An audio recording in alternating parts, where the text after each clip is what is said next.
ব্যাপার আছে, এটা বাংলার মানুষ জানে না। আমরা সব কথা খুলে বলি না। ফুরফুরা পীর সাহেবদের যে ভক্তটা আছে, এই ভক্ত এখন মানে কোথায় নেই, যার কারণে ফুরফুরা পীর সাহেব ভক্ত যারা তারা মুখ ঘুরিয়ে দিয়েছে এবং জাতি ধর্ম বর্ণ নির্বিশেষে প্রত্যেকটা মানুষ দেখছে নওশাদের কথাবার্তা, চাল চলন, শিক্ষাগত যোগ্যতা দেখতে মানুষ, শিক্ষিত সমাজ, জ্ঞানী বুদ্ধিজীবী মানুষ আজকে নওশাদের দিকে মুখ ঘুরিয়ে দিয়েছে, কি বুঝলেন।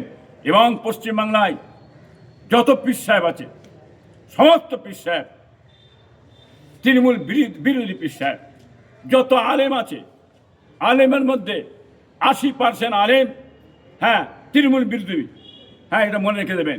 কেন বুঝতে হয়, কিছু আলেম আছে তাদের উপায় নেই, তারা যে চাচ্ছে, ঘুরছে ফিরছে বেড়াচ্ছে মাথায় টুপি দিয়ে, না গেলে পাবে না, কি নেই, ইমামদের ভাতা দিচ্ছে, যার কারণে তারা তেল মেখে বেড়াচ্ছে।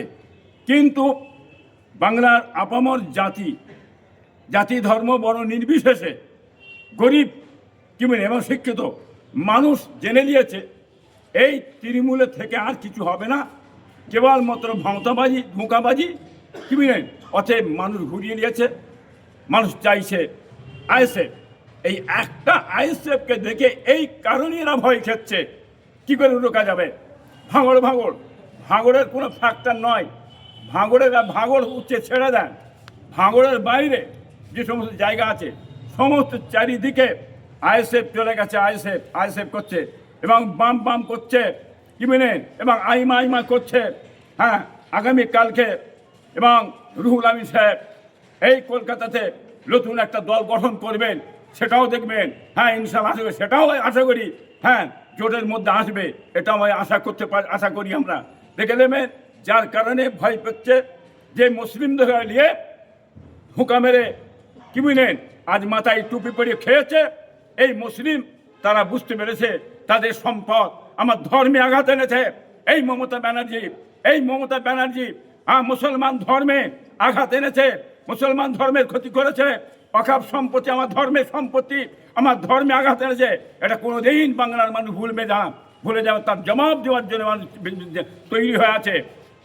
মানে সম্পত্তি, আপনি অকাপ সম্পত্তি ক্ষতি করেছেন, আমার জাতির করছেন, উপরন্তু আপনি এই এসআইআর দিয়েছে মানুষকে পরেশান করে, তসরুপ করে, একদম যা ইচ্ছা তাই করেছেন। এখন আপনি কৌশল চালাচ্ছেন ভোটটাকে কায়দা করে চেপে দেওয়ার জন্য, ভোটটা চেপে দেওয়ার জন্যে। এটা মনে রেখে দেবেন, আপনি ভোট চাপতে পারবেন না। 24-এ যারা ভোট দিয়েছে,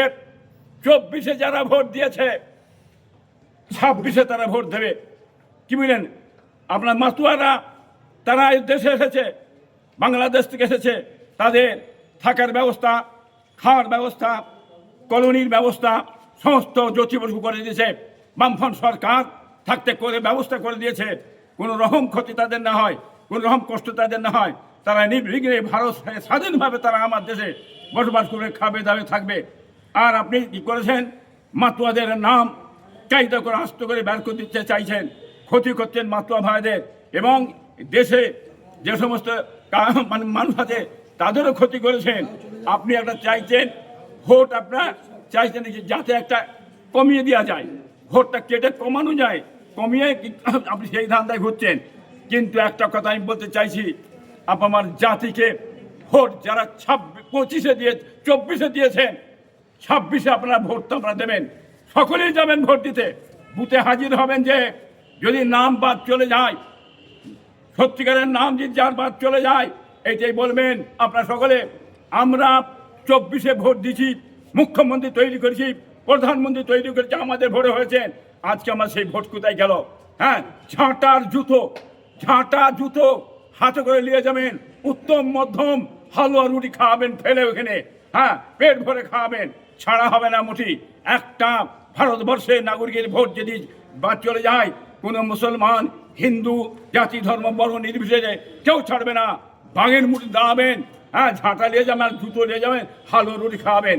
আগামীতে ইনশাল্লাহ দেখে নেবেন, ভোটের মধ্যে যে ভোট হয় চিরতরের মতন এই মমতা ব্যানার্জি মুসলমান বিদ্বেষ, কমনের মনোভাব, সম্প্রদায়ের মনোভাব মুসলমানদের কিছু করে না, মুসলমানদের কিছু করে না, তার সঙ্গে হিন্দু ভাইদেরও কিছু করে না, গরিব হিন্দুগুলোকে শেষ করে দিয়েছে। এটাও আমি বলে দিচ্ছি, আপনারা তৈরি থাকবেন, আগামী উচিত শিক্ষা দেবেন, ওই ইলেকশন এরই তার শিক্ষা দেবেন। আপনারা নিজেরা বাঁচুন, দেশকে বাঁচান, দশকে বাঁচান, কর্ম করুন, শিল্প চাকরি আমাদের চাই। খালি আমি দেশে আছি, খালি ভিক্ষা ভিক্ষা, এইটা দিচ্ছি ওটা দিচ্ছি ওটা দিচ্ছি, এসব মেনে নেবেন না খবরদার। আমাদের ওই জিনিস চাই না, আমাদের চাই কর্ম চাই, শিল্প চাই, চাকরি চাই। হ্যাঁ, এছাড়া আপনারা ইনশাল্লাহ আশা করি, আমি বলছি, যদি বাম এসে যায় যদি, এবং আইএসএফ যদি আসা যায়, চ্যালেঞ্জও করছে আপনার সামনে। হ্যাঁ, নিশ্চয়ই তারা চাকরি পাবে, যোগ্যতা যা আছে তারা চাকরি পাবি, চাকরি ফিরে পাবি। হ্যাঁ, চাকরি পাবি ইনশাল্লাহ, আশা করি কাজ পাবে, কর্ম পাবে, শিল্প পাবি ইনশাল্লাহ। সেটাও আমি বলে দিচ্ছি, ইনশাল্লাহ দেখে নেবেন। আজকে দিনও তো প্রোগ্রাম করবে।